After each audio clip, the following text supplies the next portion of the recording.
do, let's start our hui meeting with the karakia, and Linda, would you like to share karakia with us? Tanaki. Whakataka te uru ki te uru, whakataka te pou ki te tonga. Kia maki ngā ki ata, kia mātaratara ki tai.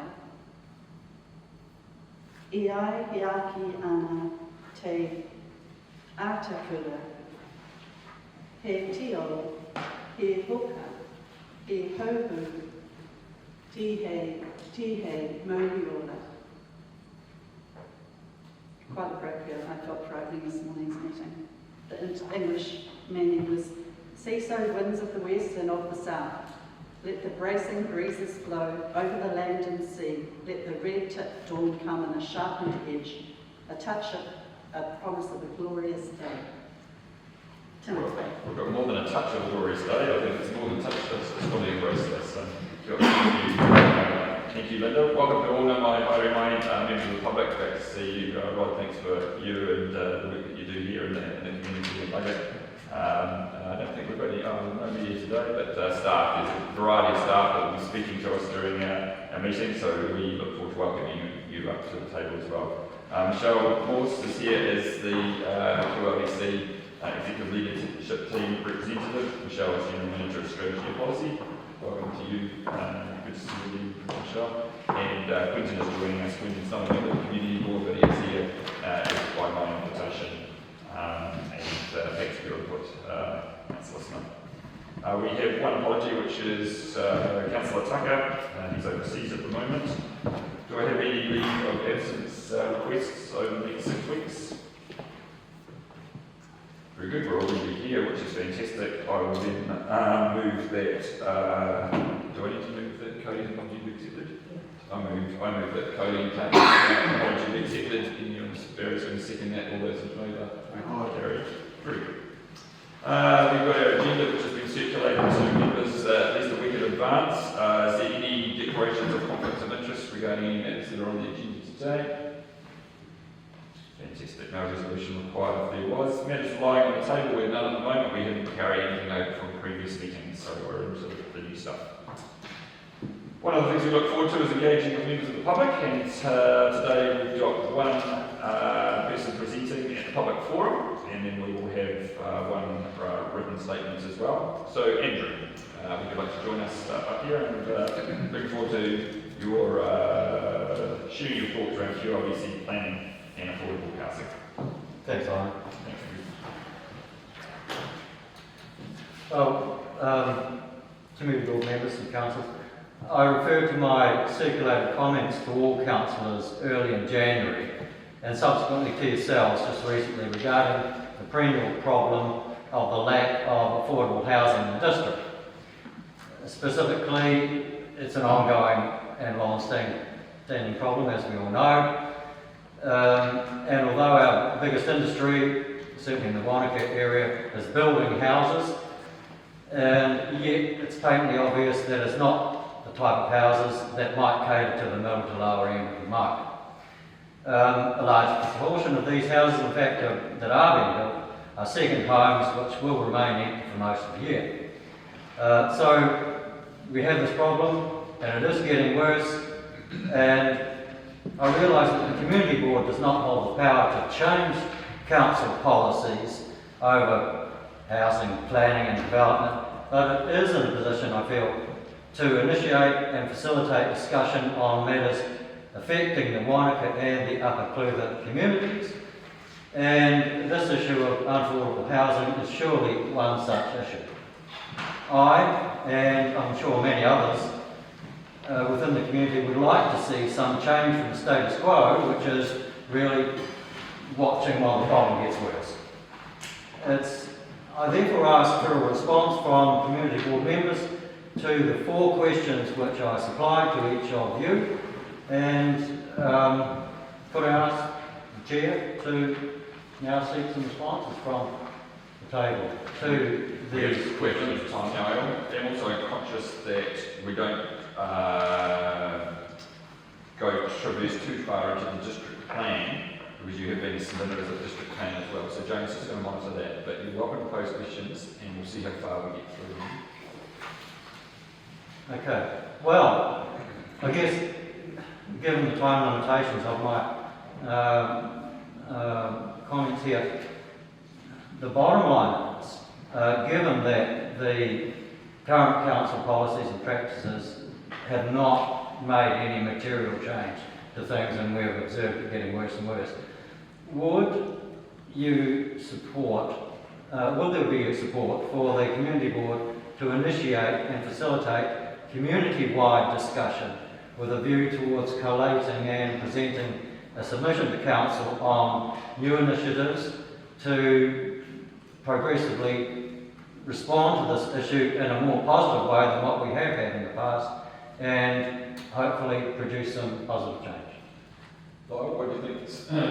You across as well? What do you think the community board's role is as a community board versus council around promoting the affordability, housing affordability within the ward? Well, it does affect the ward, so I don't see any reason why the community board shouldn't be talking with the members of communities on this and getting ideas. But there have been plenty of opportunities for proposals to be put through. I'm not too sure exactly what you've said. I've seen your emails on that, but in the full project, I think Michelle, you might be able to answer better than me. You're in policy. But, you know, I put as a community board chair and everything, I'd support the community board. You know, listening to the community, come out and any ideas come through, maybe forwarding them through to council. But I don't think it would be hard as a whole community board to vote on something on a particular point. It's just like submissions to the RMA because we represent the whole of the community, and so you've got to balance that up with how we advocate versus how we make decisions and put them through formally. Michelle, would you like to just, what's the best thing you think the community board would do to help influence housing affordability in the ward? So I think we're always really open to further conversations around some of these key challenges. I would just draw your attention to the Joint Housing Action Plan, which was consulted on quite broadly last year as an output of the spatial plan. The spatial plan is very, very conservative for the housing. We'll chase down a number of routes through the Resource Management Act, and some doors have been closed on us, but the court level to making some of the changes we've proposed. And obviously we've got the inclusionary zoning section of the district plan that's been out for consultation recently. So there have been a number of touch points, but I think that if there is a perceived gap in the conversation, then there's no harm at all in continuing that debate. It's a challenge that is complex, and there's lots of actors in this space that need to play a role. So the more that we can keep that conversation alive, and I think thoughts are good. We've got time for one more.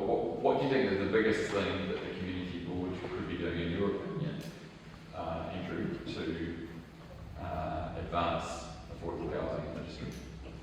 Well, I think that we are lacking in new ideas to deal with the problem.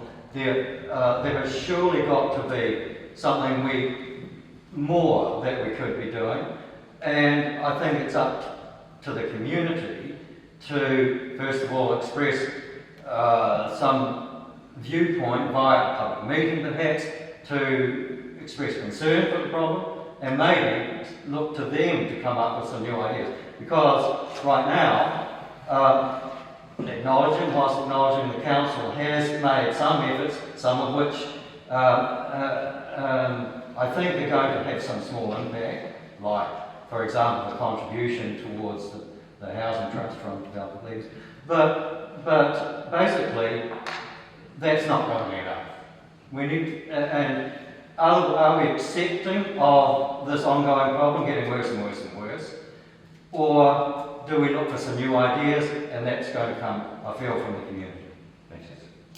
Point well made. We are certainly open to that, and I think we've now got the encouragement to do that. I suppose what we now need is those new ideas that haven't sort of gone around the houses before to be put forward. And if you want to be the conduit for some of those, we're welcome to hear from you again via email or via another public forum. Okay. 3 minutes, 4 minutes. Thanks, Andrew. The Neville Harris was going to present today, but he is unwell, and I did say that I would read on behalf of Neville, or I'll give a synopsis. So Neville Harris wanted to speak to the new tiles on stage 2. Neville was disappointed because he had proposed 2 new tiles that his family were going to sponsor, that focused on his mother's prowess in golfing and his lifetime membership of the Wānaka Golf Club. So that was what he was going to present on. I said I would share that and then pass that on to staff. He also noted that some of the new tiles had cracked but hadn't had any photographic evidence to sort of show me of that, so I wasn't able to validate that, but Neville was going to speak on that. So I'm going to pass on to staff his disappointment that a couple of the historic tiles did reflect some family prowess there, and for us to look at any of the tiles. Did I use any of the tiles cracked at all? So I've had some discussions with the project manager about that, and they're monitoring some of the things over the winter. It's still within its deep experience. So have you seen a cracked tile? Okay. Do you know how many roughly? Okay. Good. So staff. They're joints, and the joints have since been reinforced. The extension joints have since been reinforced, but we're working through it. Great. Okay. So staff are on top of that at the moment. Fantastic. Very good. That is the public forum. Thank you for this contribution. The agenda has been circulated. Would anyone like to make an additional alteration to the agenda? Okay, and because it's reasonably pro forma, I'll move that the agenda be accepted in its current state. Any second around that? Okay, we'll put Linda for seconding. All those in favour? Aye. Carried. Confirmation of minutes. We had our last meeting on the 30th of November. We're now into 2024. Has everyone had a chance to read through those minutes of those who attended? Has anyone got any changes that they wanted to note regarding the accuracy of those minutes? Would anyone like to move that those minutes be accepted from the 23rd, for the 30th, from the 30th of November? John, anyone seconding that? Chris is going to second that. All those in favour of confirmation of the last minutes? All those in favour? Anyone against? All carried as well. Very good. Let's get into the substantive stuff, and I think we are going to have Kim. You're going to come up and speak with us, Kim. Hayden, you're going to come as well.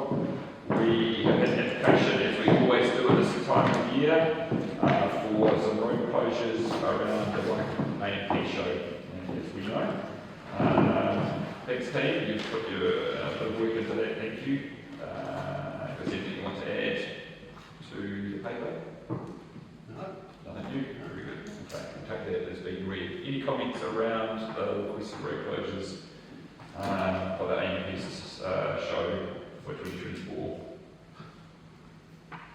I think comment that in the discussion, in the debrief of the last year's one, the traffic management would need to include some protection of particularly the stage 2 lakefront from parking on the path and the grass there. So while it's not directly related to the road closure, it is related to the traffic management plan. I think in the past that certainly was certainly we all know, because most of us were down there at 6 a.m. on that second morning protecting everything down there, and we still feel slightly frustrated around that. So maybe that can be communicated that as part of that road closure there is making sure that access onto, say, sort of lakefront development is made as difficult as possible. Sure. I can pass it on to the traffic management. Thank you, Lana. Through Jeff, just a question on the park and ride. You mentioned in paragraph 7 there that the Stone Street one. I thought we were looking also at a temporary one out by the dock car park on the main road. And is that still happening or not? I believe so, but that was provided by the event organisers themselves and the safety team that they have. We can only put it in as a condition, but I can clarify that with them to double check.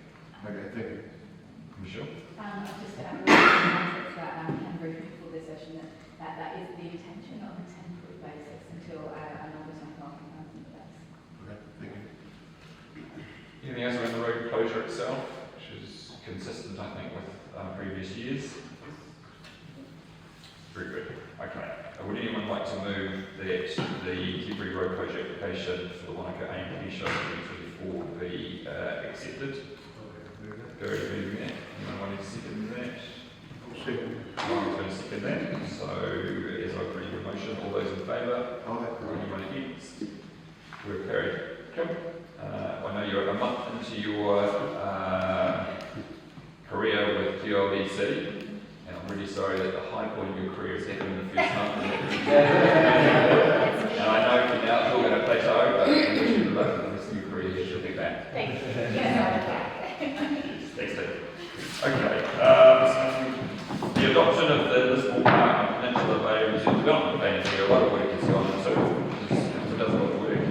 Jess is over today, so Jackie, you're going to speak to that. I'm not sure if you're going to be joined by anyone else. Dave, you can take a stand as well. So this is, and we're going to break this up into two. We're going to start with Peninsula Bay actually. So Reserve Development Plan, a lot of work's gone in, a lot of consultation. I think that we're in a reasonably good position now, and what we're going to do is discuss and then move through if we're in agreement to adopt those development plans. So let's start with Peninsula Bay. Quentin, any comments around Peninsula Bay? Only that development plans are sometimes a funny name for these things, because sometimes they're the opposite of that they're not development and they're not resulting in a program of works. Now, this one particularly, I was there when it was sort of kicked off, was really to resolve an agreed direction on access, the tracks trust and bike tracks and also protected areas for vegetation and enhancement and stuff like that. So, it's not, it was really to resolve that point, give a clear touch point as to what is acceptable or agreed on the reserve and, how the access will be managed. So, while other things can get complicated, that was the driver of this, and we're not proposing substantive changes to the reserve in terms of developing it, we're just setting a direction. I remember being at that meeting on that Saturday afternoon down at... it was at 30 residents or something, yes, at the intersection. When that's what was the catalyst for this. Barry? I'm perhaps going to comment on the Lismore Park side of things, but We'll just take a feedback one. We'll just do feedback at the moment. okay, well, I'll pass on that one. Cool, that's cool. We'll come back to this one. Yeah, again, I was involved quite early with this process. The key thing was looking more than developing it. This was a case of identifying and clarifying the existing uses and then seeing how we could provide an access level that was for a broader range of people connecting through the existing tracks on the lakefront to the existing tracks and the subdivision nearby. And the route that's shown is indicative. It's not the definite route that will be chosen if it's approved to avoid any ecological areas wherever possible. So the idea was to clarify what existing use was, see how we could actually just make that use available for more people without causing conflict with existing use. So I'm quite pleased with the outcome. Fantastic. Something else to speak about. I think it's a good pragmatic solution that it achieves that purpose of giving clarity to all the users as to where we're heading, and I don't think it's been over-engineered at all. So I think it's pragmatic, and I appreciate the consultation that's gone through, particularly the Penn Bay side of things. Well, Nothing on the Peninsula Bay, but I've got a bit on the Lismore Park for sure. yes, Linda. I just feel there's a little confusion for me. Ken's comment was this is a very high level concept, and the title is a development plan, and I just would like some clarification as it moves through more detail. It feels very light ecologically and culturally in lots of aspects. Significant species of plants are within the Peninsula Bay area, and it's just, is there going to be another opportunity that it comes back to the community board with more in-depth ecological and cultural narrative? Or is there the possibility that this doesn't come back if it's approved today by the community board and adopted, that it then becomes a project that we don't get involved with again? Thank you, Chair. You're right, high level is sort of a guidance, and the development plan doesn't show, specific grades and trails, for example, or exact detailed design if we were to build a new arrival node. When we went out for a tender with this development plan, we did originally include the assessment of ecological values and potential. We actually removed that in that process because to recognise that a development plan is not an ecological enhancement plan. That would be quite a separate technical document written by an ecologist setting out exactly not just the plant palette, for example, but specific what exact trees are there, where those plants come from, the eco-source, and then piece of protection around those as well. So that is the intention with this plan. This is adopted to sort of demonstrate, as Councillor Smith said, it's around us agreeing to the direction of this reserve, particularly around protection. So it's actually not about development, it's actually about protection of this particular reserve, given its qualities and its values. Would we bring back an ecological enhancement plan to community board? I don't see why we couldn't. It is a technical document, so it is sort of like officers, we don't have as much input, even though we're not qualified ecologists, and then that obviously also comes down to the next stages of funding as well. Where does funding come from to produce those technical plans and then implement them?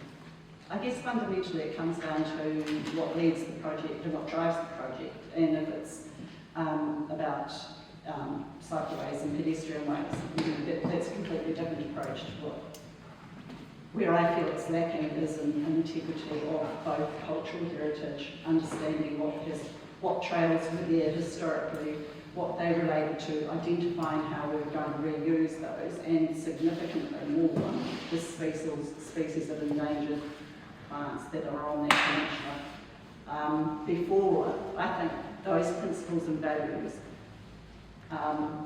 in this day and age kind of lead projects in that way rather than be driven by activities. And so for me, I would feel comfortable knowing that as this would progress, not necessarily be driven by funding to have an ecological aspect to it. It's more about how it will be driven forward. Will it come back to the community board to, again, align with ourselves that we're comfortable with the principles and values that are driving it? I don't think that's going to happen, to be perfectly honest. I think that development plan is done. So, you want to dance around that and say, well, maybe, but I can't see. I think that was the basis of which this development plan was undertaken. Not saying it's right or wrong, but I don't think we're going to sort of be relitigating some of those more fundamental principle approach until the development plan has been done again. But correct me if I'm wrong. Can I just add to that? I think that, those issues are primarily resolved through the project assessment, when the projects are undertaken. So the operational, the parks team will assess whether those, is it crossing through, is there other injuries, bushes that need to be removed, is there drainage issues, whatever it is that, occurs when the project is delivered, and those decisions can't be you can't preempt all those things at this level. We have to, allow those things to work through at the time. They doesn't mean they're not considered, and they are important issues to consider, but we have to let those things evolve when the projects come forward. So. Yeah, I can just talk to that as well. So with a reserve like this, and I was involved back in the plan change quite a long time ago now, it has got such high ecological values that will be front and centre when development of trails are coming to the tap. It doesn't actually state that in this document. You just worded it beautifully, but it's actually not in this document. It just refers them to kind of Wānaka and a bit of scrubland. So, that's where my concern lies. It's just in adopting this, if it doesn't come back with those details and it gets driven by pathways and active travel pathways and sports and where we're going with things instead of actually where we've come from and understanding that before we go forward, I just feel it's a tricky one, because we could just suddenly be altering aspects of that without consideration to those principles and values of ecology and culture. Chris? I think the development plan, if that's what we want to call it, is good in that it's formalising something, if you like, that's at the moment being very ad hoc, and it'll just provide the community with more information about what they can and can't do and where they can and can't do it. And I think the basis of it is great. Awesome. Okay. So we've gone around the table and there's already some observations which I think have been acknowledged and received. So the question is if anyone wants to move a motion that we adopt the Peninsula Bay Reserve Development Plan, or whether it's move with amendment. I'll get guidance from the elected members. Well, I agree we should handle them separately. So we'd like to move the Peninsula Bay Reserve Development Plan be adopted? Yeah, this thing is moving. Yeah, absolutely. Well, welcome for the guidance really well. I'll move. Anyone like to see him? Just for clarity, I would suggest that somebody move item 1 and item 3, because the first one's an open report, which we've got, and the third one's adopted that development plan, and then come back to 2. Okay, good. So, Lyle, can I take it that you're moving to note the contents of this report and number 3 to adopt the Peninsula Bay Reserve Development Plan? Yes. You're seconding that, John? Yes. All those in favour? Anyone against? Members against? Motion carried. Fantastic, thank you. Let's move on to Lismore Park, the Reserve Development Plan for that. We'll go through the same process, we'll go the way. Chris, would you like to do anything else? I assume that we don't want anything else other than what's tabled at the moment for Lismore Park? Really, I just would like to know those comments and that as a team we'll just make note of the desire to engage with the ecological aspect of it. It'd be nice to be showing progress, should we say. Be nice to what, sir? Be showing the progress as you go through. Moving on to Lismore Park, Chris, what's, having read the plan, any comments or observations? It's interesting because having lived quite close to Lismore Park the time I've been in Wānaka, from my perspective, apart from the way of getting from one side of, from getting from the school down to town, that sort of thing, in general, it's never really served the purpose that a lot of people seem to think it should, which is an open space for families to go and have a picnic. I don't think I've ever seen anyone sitting on a rain. So the fact that we are actually looking at progressing this, and there's been comments about the disc golf and that sort of thing, but having more people there doing various things, and I don't see disc golf as a particularly interruptive sport. I think it's a great idea that we're doing something that hopefully will attract people, if not to sit on a blanket, at least to know that it's there and that they can recreate on it. Yes. But yeah, I mean, most of the time that I've lived in St. Becky, I don't know if that's correct, it's just people walking through it, using it as a pathway, and that's about it, really, apart from disc golf and some people on a bike or two. Yes. So I think anything that we do to enhance it will be great. Right. And it is a recreation reserve, so that is its core purpose. Linda, Lismore Park. I guess for me, similar things apply with Lismore as well. I feel we kind of have lost a little bit of an opportunity to plan for something more significant for Lismore.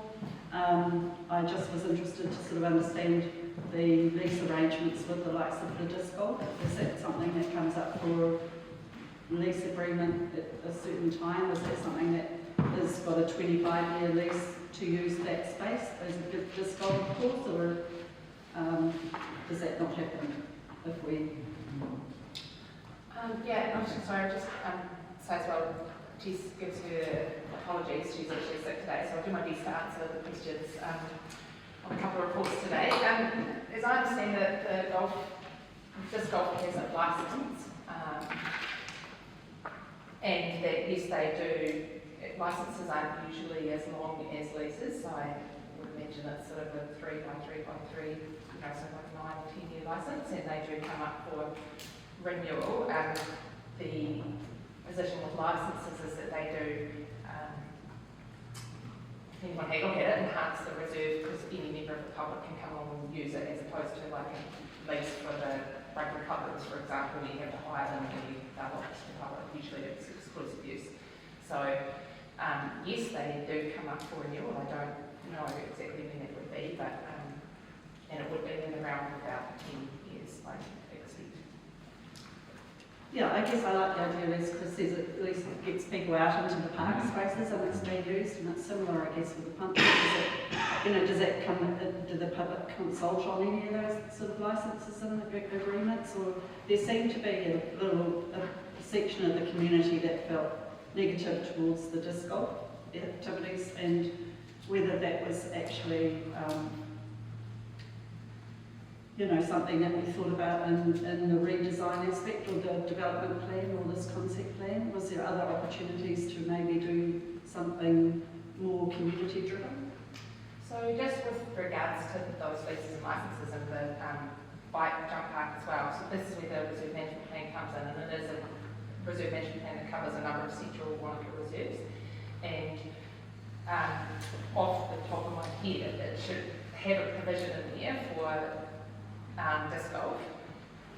It does. And for a jump park, so a new licence doesn't need to be publicly notified if it's not anticipated in the management plan, which is more about what types of activities are appropriate on certain reserves as opposed to the physical redevelopment of them. Then that's the public's opportunity to participate in that process. But it's not in the management plan, and it does need to be fully notified licence. So I presume both jump park and the disc golf are covered off, or they would be notified at the time. The reserve management plan 29 says to retain the passive nature of the park with the exception of biking activities, disc golf, and its use by local schools for local and recreational use. Linda? I guess that's all my questions. With the removal of the pines is my other one. Just with the removal of the pines, does the allocation of your tree policy then adopt into the replacement of 2-for-1 indigenous tree species will come into Lismore? It will if they're not wild conifers or not just weeds, and it doesn't. The tree policy doesn't specify native; it's 2-for-1, so whatever appropriate trees for the season. Thank you. Thanks, Julie. Yeah, thanks, Mr. Chair. Firstly, I just want to acknowledge the staff and all the work that's gone into this plan. With respect, I do have to actually question the cost benefit of the whole process, considering when we started and what we've just been talking about and where we're heading. Because we start with a reserve management plan, just talked about it. We've got one there. It was updated, I think, in 2019. That's when they had full consultation on frisbee golf and we've got those things there. So what we've got up there already, before we started this process, we had disc golf approved. We've got a bike park approved. We've got a new school pool path going through the park. And then out of this process, if you look on page 43 of the map, what we get is some toilets, an upgrade to the eastern track, which was what we wanted. maybe a perimeter path around, formalising this area that the school already used, and I'm not sure whether the school was actually consulted in this process, but we all agreed on that. So what I'm getting at is those things, I'm sure we could have approved some toilets on this park and these other things without going through this whole process. Putting that aside, we've got this process now. One of the things that came through from the consultation way back when the first reserve management plan was put together, based on the landscape character of this whole reserve, the updates, the consultation during the update of the reserve management plan, and when the debate with the Frisbee Golf about how that was going to interact with the general community, the big point there was to keep the park as an open space. And so now we've got in this plan, the only thing that I've talked about it as we've produced this plan, is areas, great areas identified for planting, native planting, which goes right against, contradicts the push for keeping this an open space. There are plenty of reserves in our area, in the Upper Clutha area, and even on this reserve, above the trees there, for planting native trees, without restricting the open space use. So I go up there all the time, when the Frisbee golf players are playing, it's good, we walk around, but we've got room to go around, and that was talked about when they did the consultation with the Frisbee golf people. We've got to interact. They pushed it as a passive exercise, activity. There's controversy whether that's passive or active, but hey, it works right at the moment. I'm all for Frisbee golf, all for the use. But I'm not a fan of the whole of planting up there that will restrict the open space. And the landscape character, as you point out in this report, how that land was formed years and years ago, I don't believe there was any evident in native planting or growth on that hill. The other thing I've got to look about is we start implementing this thing, and in the advantages, you mentioned, to implement the Lismore Park management plan, no funding will be required. I just don't understand how you can actually say that. It says funding will not be required to implement the Lismore Park development plan. Now, how can we put toilets in there, upgrade the park on the eastern side, and do some of the small things without some funding? So I question that, but while we leave that planting in there and restricting the open space of the Lismore Park, I won't support this option of it. The other thing about it, if we do plant on that, we've got to look at the implementation costs. Now, it costs money to plant, then to maintain it. We're up there in the middle of a dry area. You know how hard it was when they wanted to plant some out at Albertown, and asked the rodeo club for water to do the planting. Well, how are we going to manage it on Lismore Park? So we've got to be very mindful of what we commit to our operational plan, especially in these tight time physical budgets. So we've got to be very careful what we put into these plans, and then we raise expectations of the community, both good and bad. And so I think we've got to be very careful what we put into this one. What's the figure in planting? I mean, I know it's not your baby, so you were involved in it, so you went into it, and Dave, you probably came in halfway, maybe halfway through the process. Any thoughts on responding to Nigel? Yeah, I can talk generally to that. I can also comment on that funding of implementation as well. I guess a lot of it is around succession of trees that are there. Trees have a lifespan.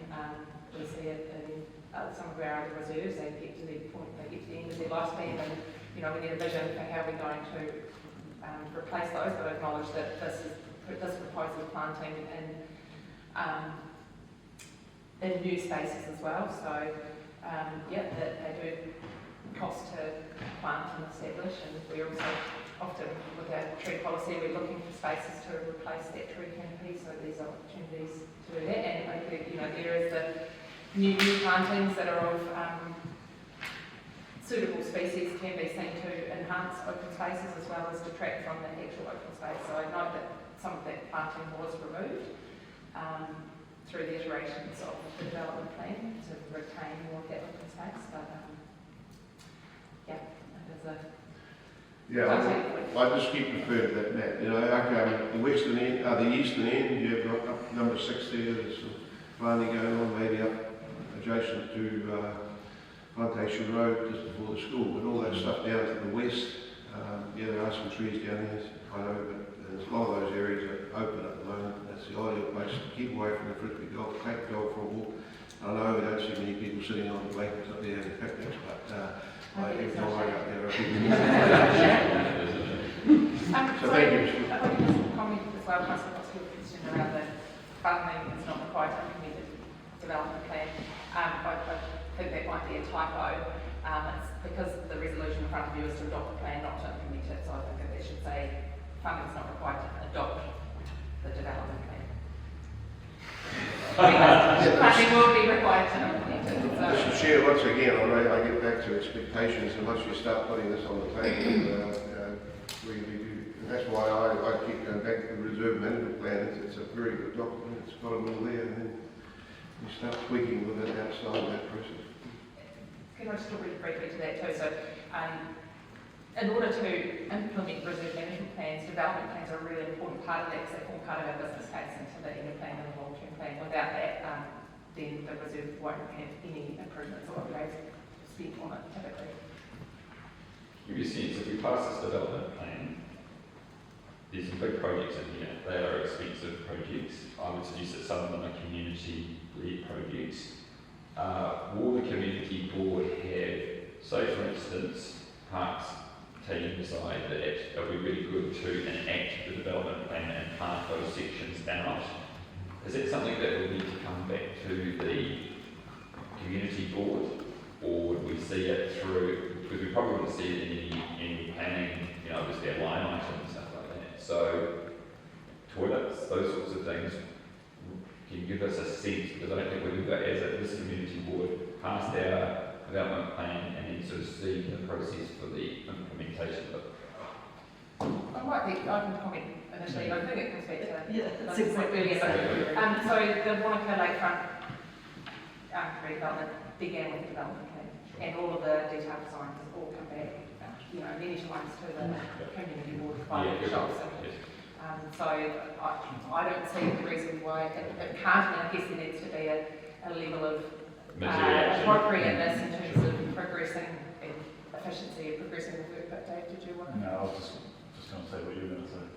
There would be an opportunity to come back with certain items, but it would depend on what the item was, obviously. Okay, Dave, since you're leading this team, would the mass planting of the western edge of the plantation, those major copses of trees, would that come within that, or would you see that as operational and just happen, or would that come back as a substantive piece of work?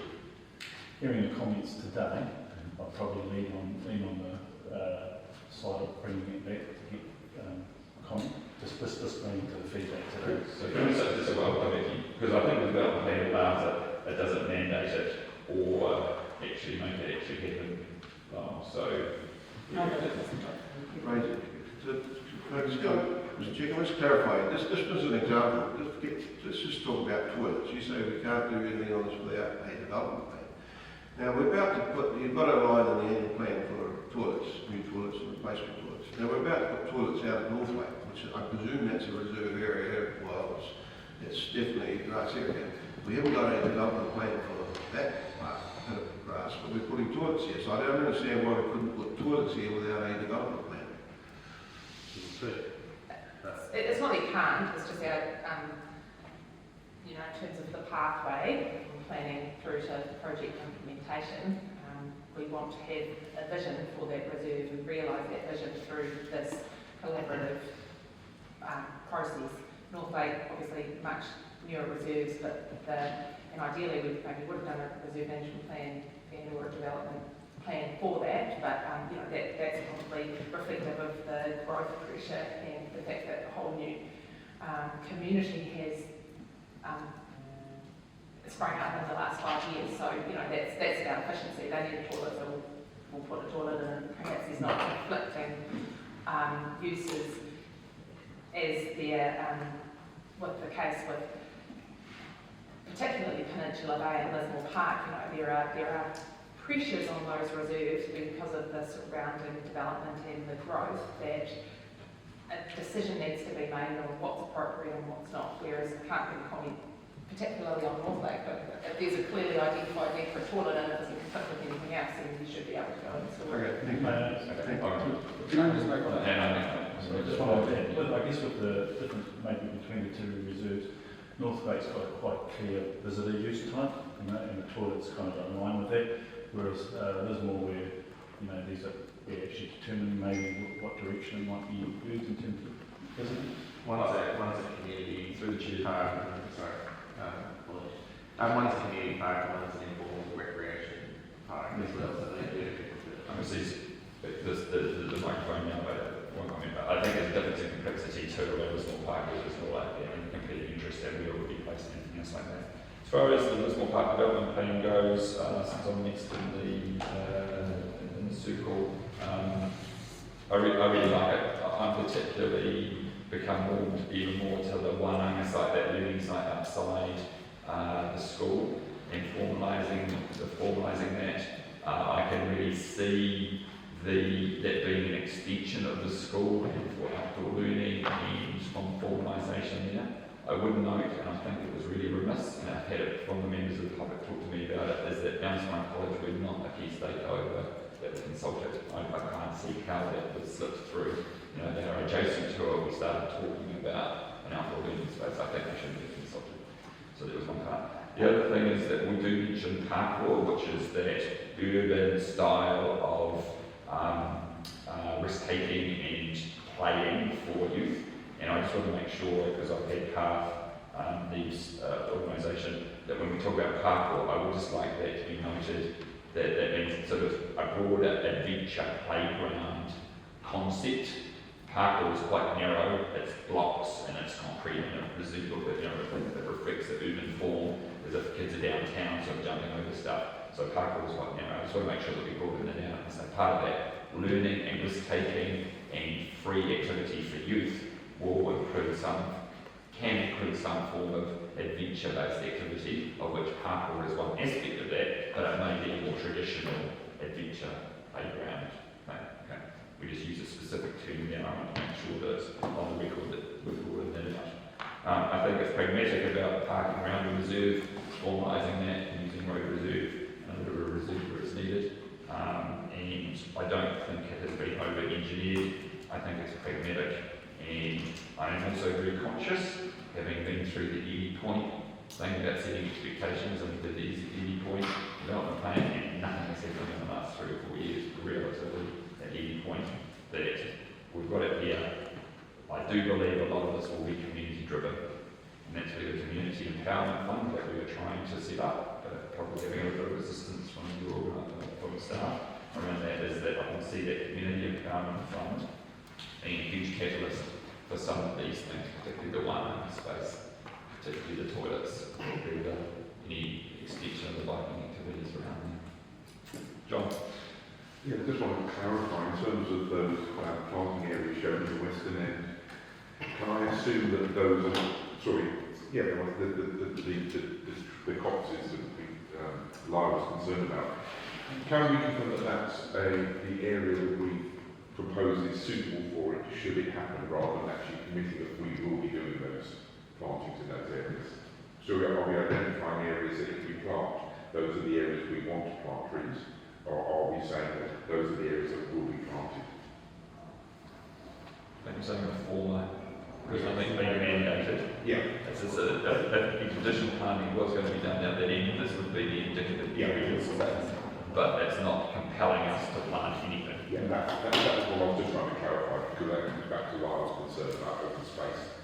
You're saying that if they're going to be planting, those will be the areas, new planting, those will be the areas that will be the most appropriate within the park. Through the chair, we should view these as enabling plans, not requiring, and that it also doesn't eliminate other potential uses, they just have to go through a different process.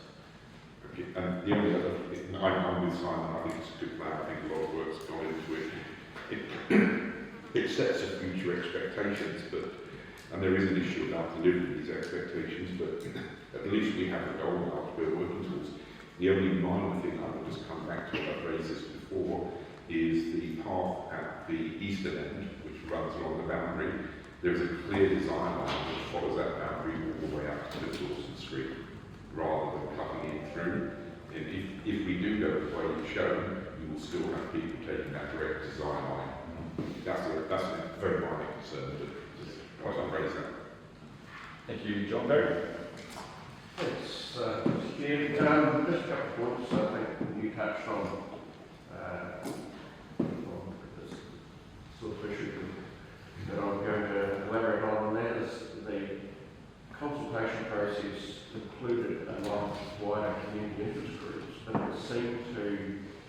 leave out the immediate neighbours and the immediate people that live on, particularly on Lismore Street, the daily users of the park.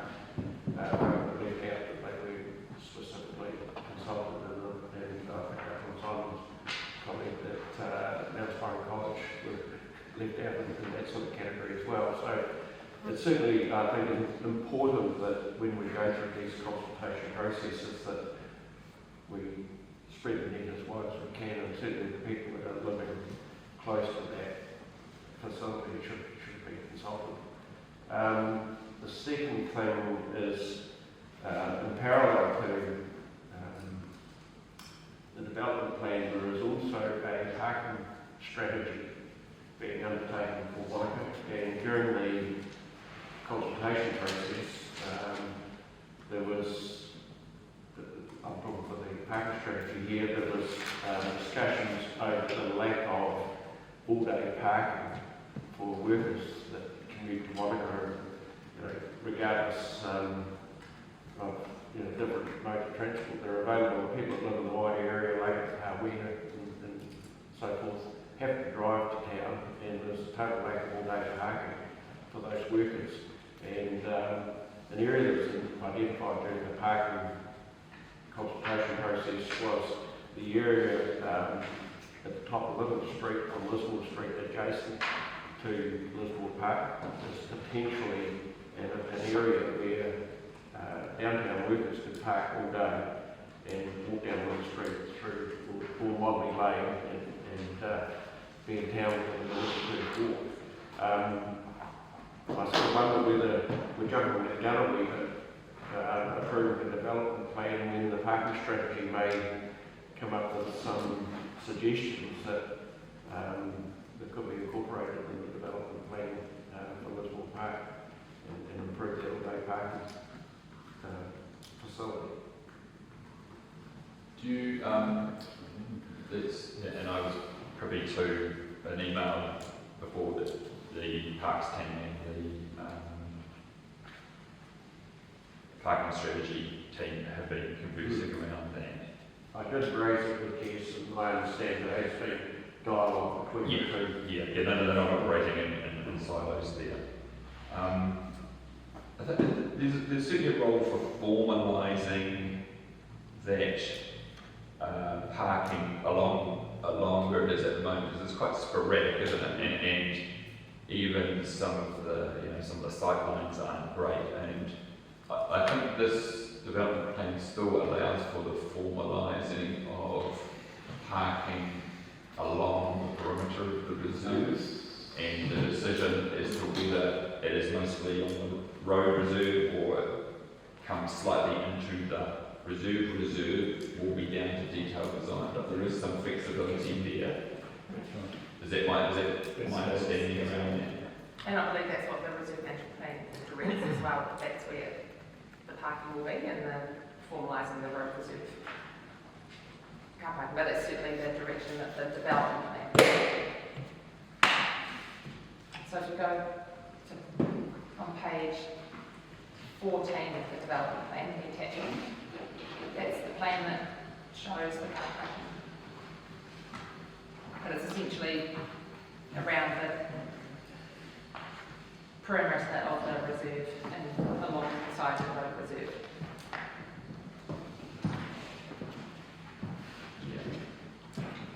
So we have got the ability to probably create a better use of that space, probably make it safer.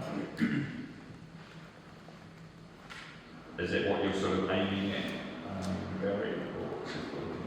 Mr. Chair, in the heart of Wānaka plans and the public consultation of those documents, it's very clearly identified those parking areas that were highly suggested by the community feedback in both Money Lane and along Lismore Park. The current version, sorry to read here, of the parking strategy doesn't, from my review of it, doesn't identify car parking areas specifically. So through the development of this plan, obviously we're governed by the Reserves Act and the primary purpose of those reserves. It does have guidance around what, what we need to focus on, which is the public enjoyment and use of the reserve itself. Obviously there are examples in the district where there are public car parks that act as commuter car parking on reserve land, but certainly with the increasing demand and pressures on our reserves with the growth, our focus is protecting that reserve for the purpose of the reserve. If a all-day commuter car park was something that was presented by council, then we would need to revisit this process, development plan process, and possibly also need to amend the reserve management plan as well.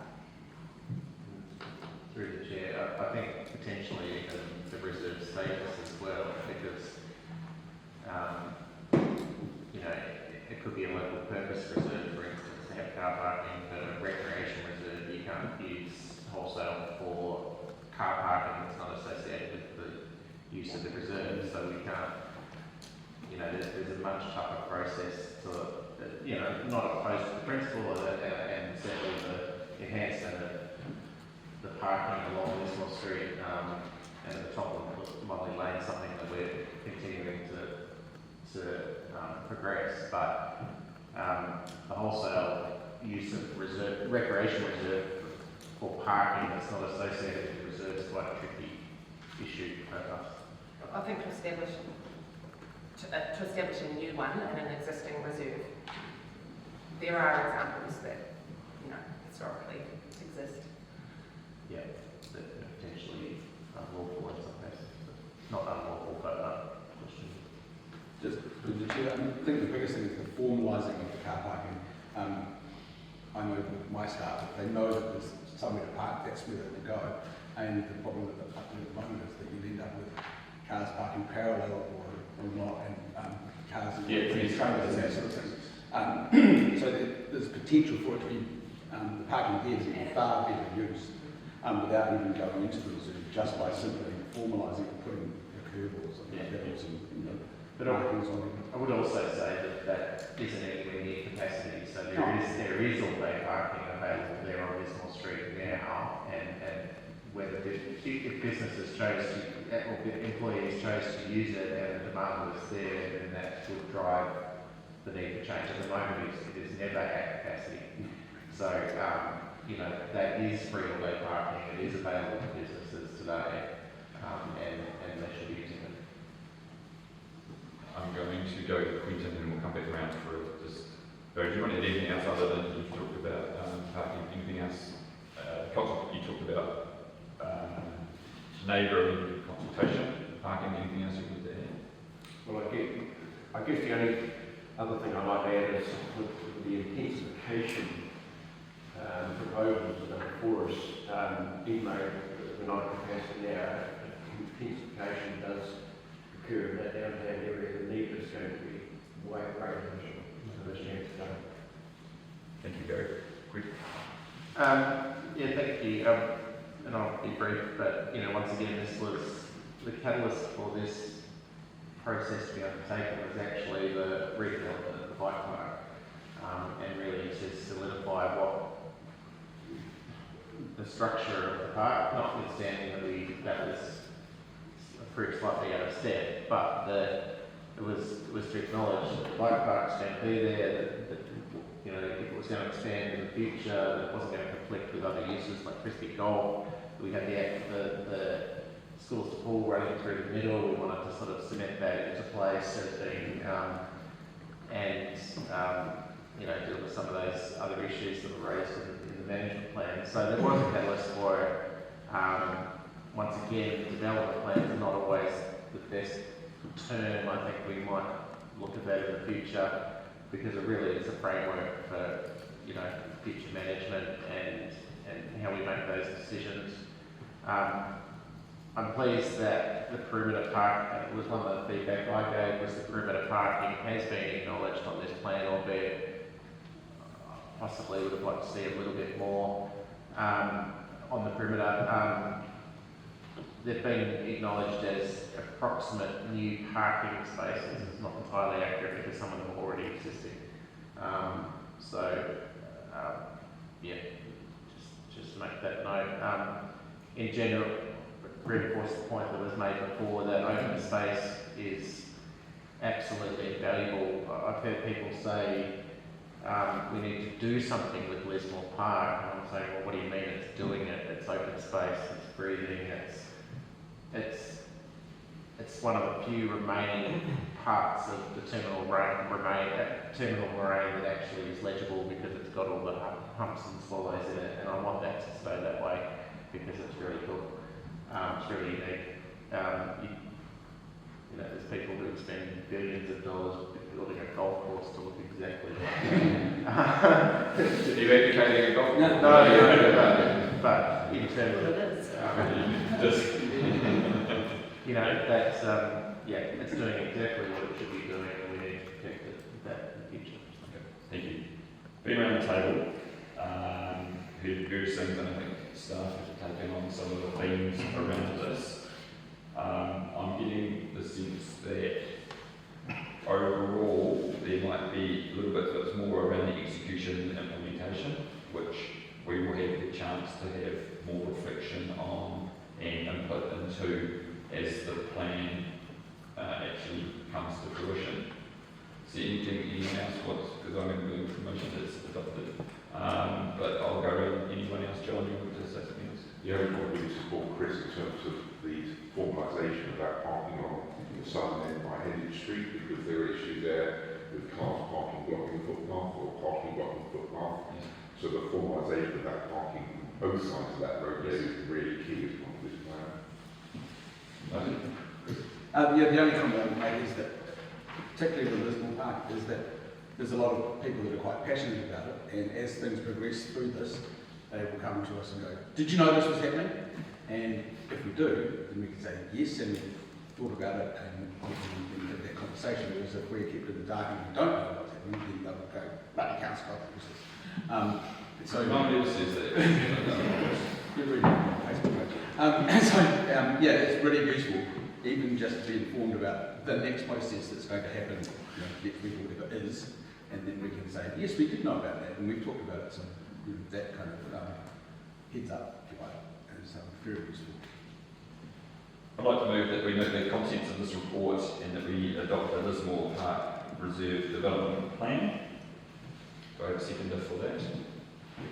John's seconding for that. John Robinson. Okay, we'll take a vote. All those in favour? 4. Anyone against? I'm still against it. I understand. You make a Carl and Linda against, so that motion is carried. Thank you very much. Jess will be happy. You can do it now by text. Mr. Chair, if I could just add, I know Mountesbury College were invited to the early stages of consultation. I'm not sure what happened there, but absolutely they've been involved in further detailed design. It's a great project for a second class, so they have been involved in design. Awesome. Thanks, Dave. Tree policy. So the tree policy has been with us for a while now, and I understand that that's passed by council, so we are just noting the contents of the tree policy and giving the ability to have any further on top before it goes up the chain. Is that right? Yep. I'll throw it over to the floor rather than going around. Is there anyone who's got observations, comments, questions around the tree policy 2023? Is there an assurance that we, QLDC, will adopt the tree policy and practices within the Own Parks Department?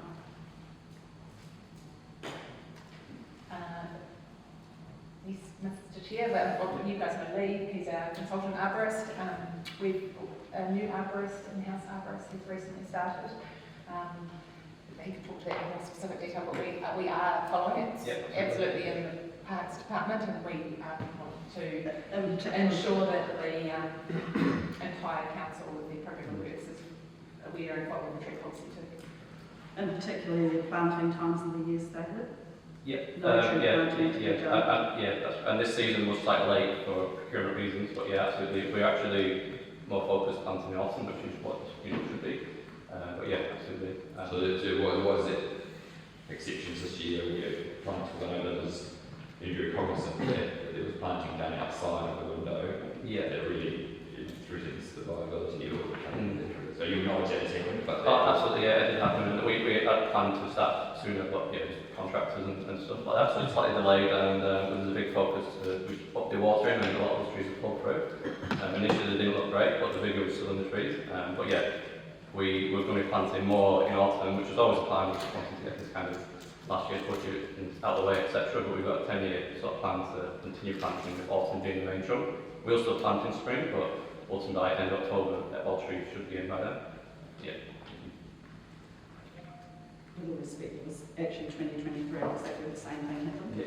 Yeah. So that's why my assurance to adopting this policy, not only within our Parks Department, but within the development and the developers that are planting it this time of the year, that are too far to see, and it's who then enforces it, and how is it managed within your Parks Department.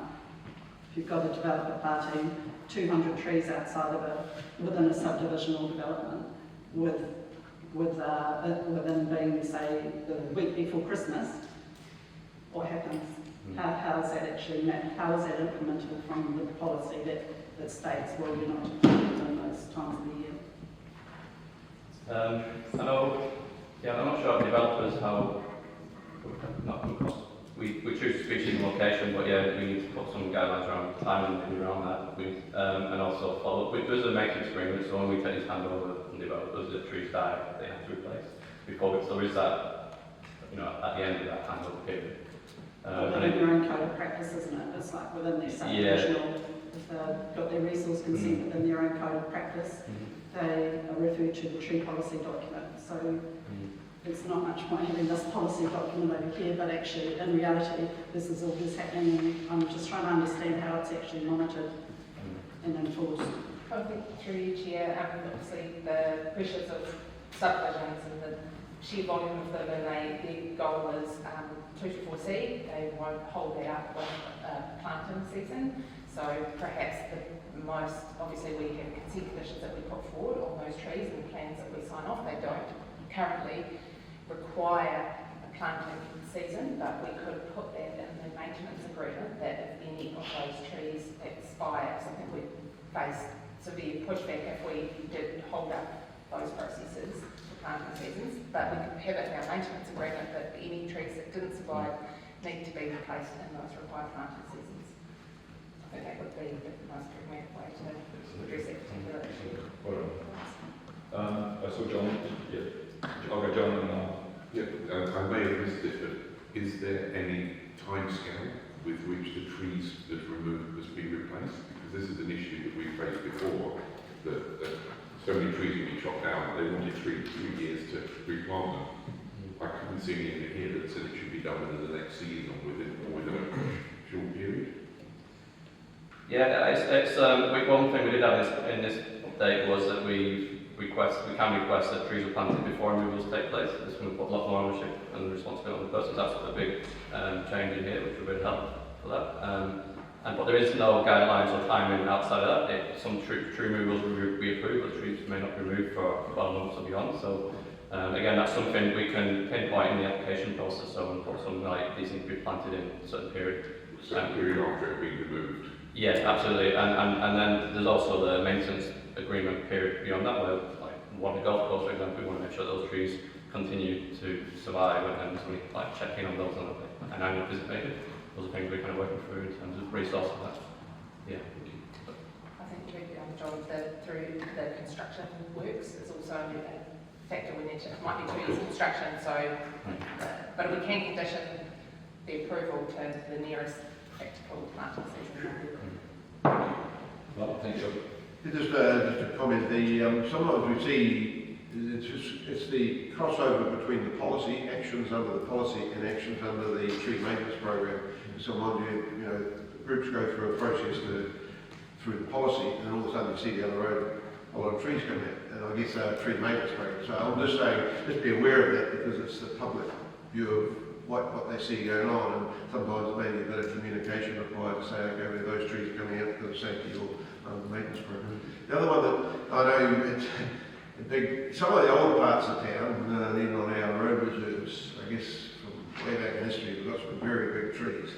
And I know in here you talk about view shafts, not a reason for taking the tree down. I guess it's all to do with safety, but that's why sometimes though you think, is that being too hard? Just saying you can't take a tree out because it's blocking a view for a whole half a subdivision. Through each year, we just need to draw the line somewhere, and the vast majority of our applications when we first renewed the policy was to remove trees for views, and sometimes they hadn't been established, and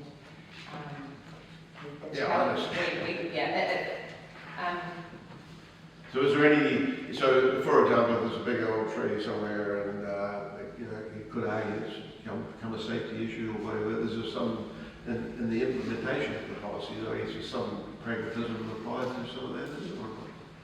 that's very clear around removal of trees for views, being the criteria, but safety obviously is.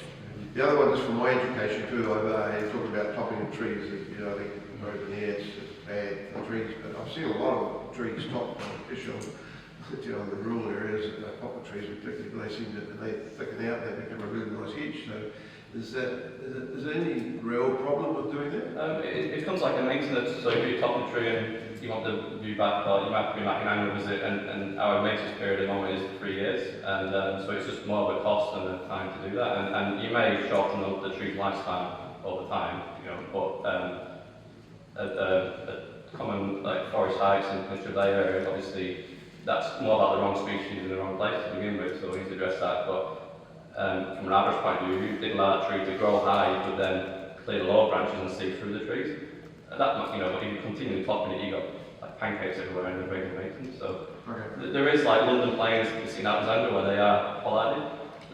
It can be managed like that, but that's an annual kind of process really. So in terms of policy, there's a blanket kind of no, but there may be some cases where species dependent wise you could top a tree, but it's generally not good practice, and it's only short term benefit before that issue happens again. Really, so it's not. Yeah. Thank you.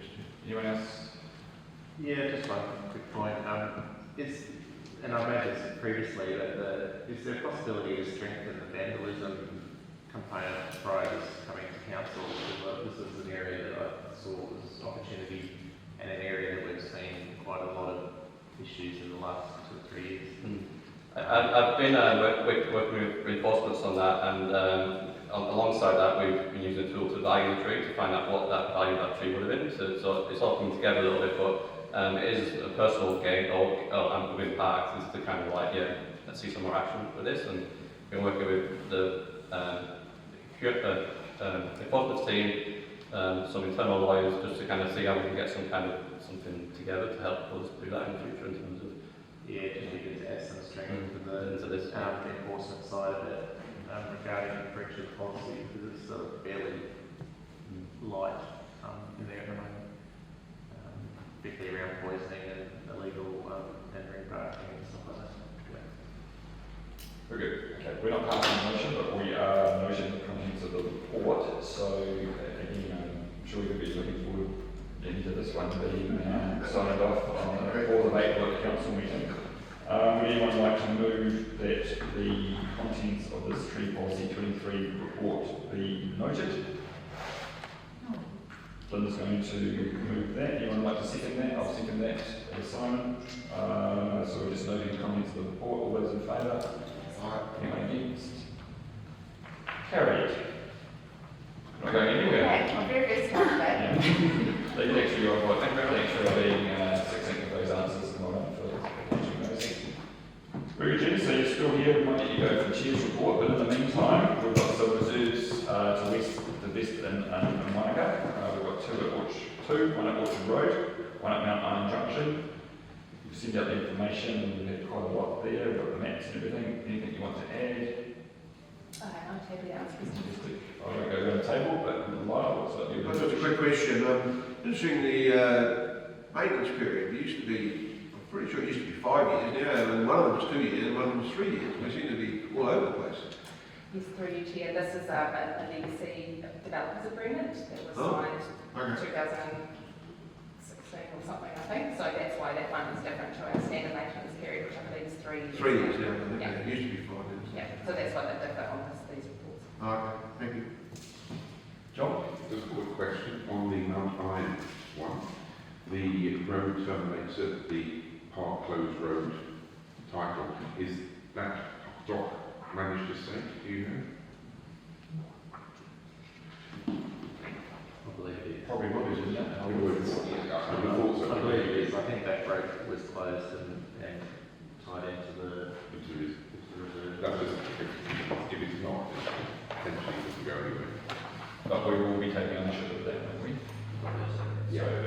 So it's just for a period, and then when the transfer from dock to QLDC and holding on to that will include that. As long as it is currently part of the dock estate. Yeah, I don't think they're retaining anything. I believe it is. I think they just hold property boundaries, and I know on the survey plan it's a Park Close Road, so it's closed road, presumably done. Yeah, it's just who was past due when it was closed, like I said, but the assumption that it's dock, then it's not a problem. As I understand it, DOC won't administer any land around Mount Iron once that. Yeah, no, it's got, Yes, it already has. now, not a private owner. That's what Any other questions around two reasonably straightforward? And I've made this comment before, but we continue to struggle with the structural connections. So that Orchard Road, clearly there's going to be a path through it, which is great. The path doesn't really connect very well to other things, and we're talking about Islands one, or the Orchard Road one. So the Pembroke Terraces is what it's called, I think, the other subdivision.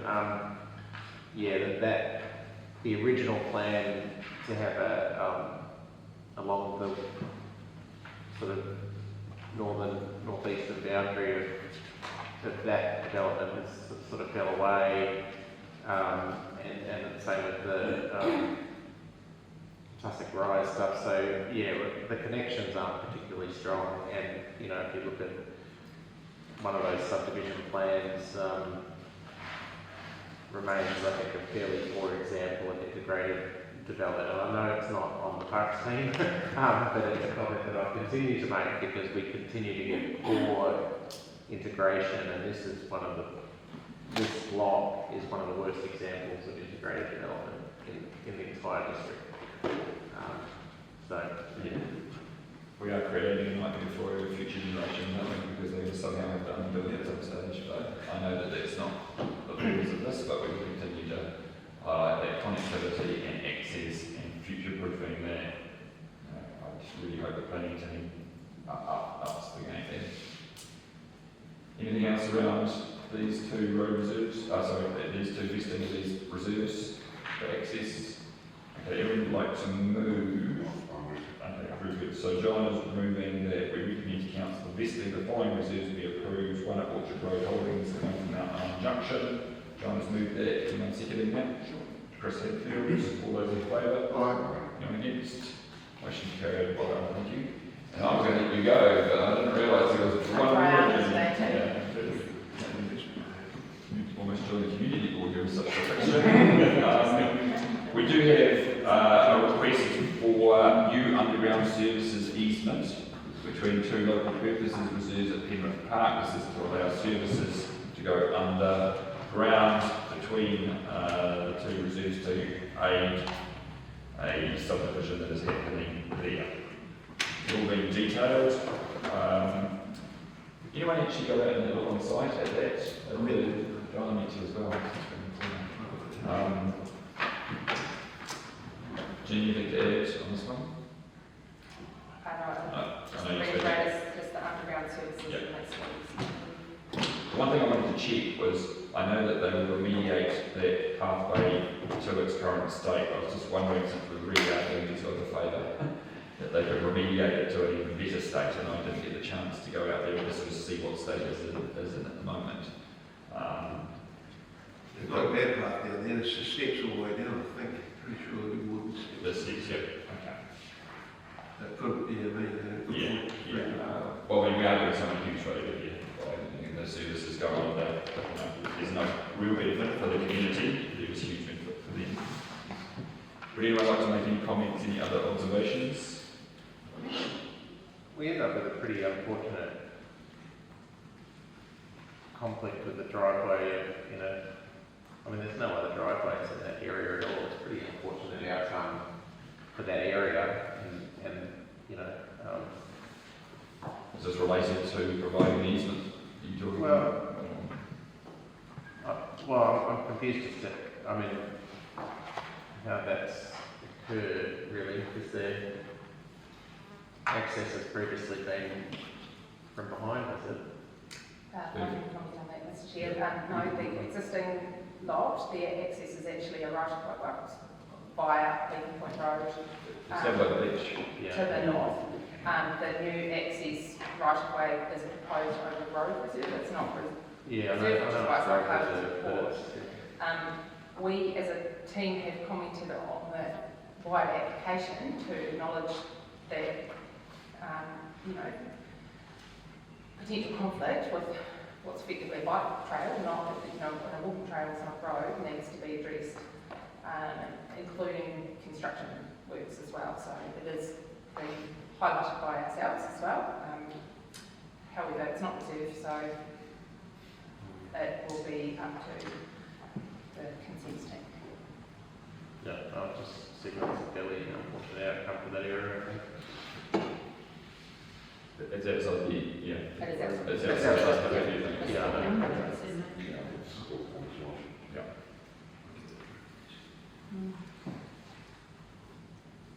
I'm just going to make one change then to where we say, I recommend to council that authority to approve final terms and conditions and execute authority is delegated to the General Manager of Community Services, and add comma, who should also consider whether the remediation should be at a better state than current. Okay, so I think that does allow us to do a site visit, and if we do see something there that says actually that step's not as what it should be, I think that can be part of the, I'd encourage, who's the General Community Services? Sorry. You know, that Ken has that ability to say, look, we'd like you to remediate it to a better state. Do you want that, Jane? Any other comments, questions? Very good. Would anyone like to move that we note the contents of the report and we recommend this easement over the two local purpose reserves at Penrith Park and Wānaka? Where you have a stop the clock. Sorry, go for a quick comment. I just wonder if the amendment to point 5 actually creates a slight conflict with point 3H, where it states that reinstatement should be completed immediately following installation into the satisfaction of the QLDC property team. So who has the General authority? Manager Infrastructure. Okay. So perhaps I wonder if the amendment would flow better there to the satisfaction of QLDC's property team in consultation with the General Manager of Community Services. Okay, thank you. Pause that. Okay, so we've got two individuals there, both Ken and Tony. Thank you very much. We're all comfortable with that. So just going back, sorry, team, we'll be back with you in a second. So we'll note the contents of the report for the easement over the two local purposes reserves with the amendment that has just been tabled. Would like to move that? I'll move that. Anyone like to second it? I'll second it. I was going to second it. I'm getting nervous about this. All those in favour? Aye. Aye. Anyone against? Motion carried. Thank you very much. Yeah, really appreciate it. And I know you stepped in, and so you're not across this, but you've done really well answering the details, so thanks. Really appreciate that.